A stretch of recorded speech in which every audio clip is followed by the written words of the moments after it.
ಒಂದು ಬ್ಯಾಂಕಿಂಗ್ ಹೋಗ್ತೀರ ಅಂತ ತಿಳ್ಕೊಡ್ರಿ. ಹುಡುಗರು ಯಾರು ಬ್ಯಾಂಕಿಂಗ್ ಹೋಗಿಲ್ಲ, ನೀವು ಹೋಗಿರ್ತೀರಾ? ಸಪೋಸ್ ನೀವು ಬ್ಯಾಂಕಿಂಗ್ ಹೋದಾಗ ಪೆನ್ ಬಿಟ್ಟು ಹೋಗಿರ್ತೀರ ಅಂತ ತಿಳ್ಕೊಳ್ರಿ. ಅಲ್ಲೊಂದೇನೋ ಚೆಕ್ ಬುಕ್ ತರಲಿಕ್ಕೆ ಏನೋ ಪೆನ್ ಇಲ್ಲ ಅಂದ್ರೆ ಬಾಜು ಇದ್ದವ್ರ ಕಡೆ ಏನ್ ತಗೋತೀರಿ? ತಗೋತೀರಾ? ಗ್ಯಾರಂಟಿನಾ? ತಗೊಂಡು ನಿಮ್ದು ಏನ್ ಕೆಲಸ ಐತೆ ಆ ಚೆಕ್ ಅಥವಾ ಏನೋ ಬರಲ್ಲ ಪೆನ್ ಏನ್ ಮಾಡ್ತೀರಿ? ವಾಪಸ್ಸು ಯಾರಿಗೆ ಕೊಡ್ತೀರಿ? ಕೊಟ್ಟ ಮೇಲೆ ಅವ್ರಿಗೆ ಏನಾದ್ರು ಹೇಳ್ತೀರಿ ನೀವು? ಏನು ಹೇಳುದಿಲ್ಲ.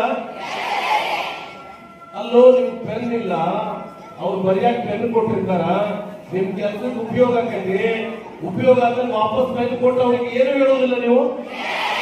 Very good. ಏನ್ ಹೇಳ್ತೀರಿ? Very good, you are very intelligent. ನೋಡ್ರಿ, ಯಾವತ್ತೂ ಬ್ಯಾಂಕಿಗೆ ಹೋಗಿ ಒಂದು ಪೆನ್ ಬಿಟ್ಟು ಹೋಗಿರ್ತೀರಿ, ಒಂದೇ ನಿಮಿಷದ ಕೆಲಸಕ್ಕೆ ಒಂದು ಪೆನ್ ಬರೆಯಕ್ಕೆ ಕೊಟ್ಟವ್ರಿಗೆ ವಾಪಸ್ ಕೊಟ್ಟು ಏನ್ ಹೇಳ್ತೀರಿ?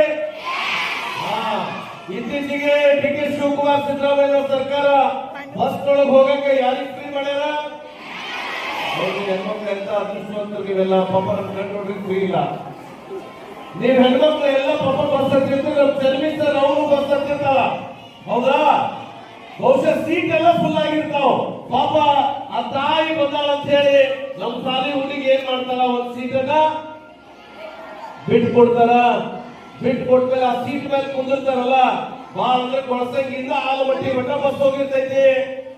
ಆಲಮಟ್ಟಿಯಿಂದ ಕೊಳಸಂಗಿ ಮಠ ಬಸ್ ಹೋಗೋದ್ರೊಳಗ ಯಾರಿಗೆ ಸೀಟ್ ಇಲ್ಲ, ಸೀಟ್ ಬಿಟ್ಟು ಕೊಟ್ಟಿರ್ತಾರಲ್ಲ, ಕುಂತು ಮುದುಕಿ ಏನ್ ಹೇಳ್ತೈತಿ ಅಂತಂದ್ರ, ಸೀಟ್ ಬಿಟ್ಟು ಕೊಟ್ಟಕ್ಕೆ ಏನ್ ಹೇಳ್ತೈತಿ?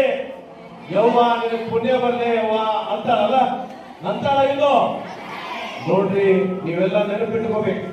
ಯಾವ್ದೋ ಬ್ಯಾಂಕಿನೊಳಗೆ ಒಂದು ನಿಮಿಷಕ್ಕೆ ಒಂದು ಪೆನ್ ಕೊಟ್ಟವ್ರಿಗೆ ವಾಪಸ್ ಟ್ಯಾಕ್ಸ್ ಹೇಳ್ತೀವಿ. ಯಾವ್ದೋ ಕೊಳಸಂಗಿಯಿಂದ ನಿನಗುದಿ ಹೋಗೋ ಬಸ್ ಒಳಗ ಒಂದು 5 ನಿಮಿಷ ಸೀಟ್ ಬಿಟ್ಟು ಕೊಟ್ಟವ್ರಿಗೆ ಪುಣ್ಯ ಬರ್ಲಿ ಅಂತ ಹೇಳ್ತೀವಿ. ಇವುಗಳಿಗೆಲ್ಲ ಋಣ ಸಂದಾಯ ಅಂತ ಕರೀತಾರ. ಇಡೀ ಜೀವನದುದ್ದಕ್ಕೂ ಶಿಕ್ಷಕನಾದವನು ತನ್ನ ಬದುಕನ್ನೇ ದಾರಿ ಎಳೆದು ಮಕ್ಕಳ ಜೀವನವನ್ನ ಏನೋ ಅದ್ಭುತವಾಗಿ ಕಟ್ಟಿಕೊಡ್ತಾರಲ್ಲ, ಮತ್ತೆ ಅವರಿಗೊಂದು ಅಭಿನಂದನೆ ಹೇಳಬೇಕು ಹೇಳಬಾರ್ದು?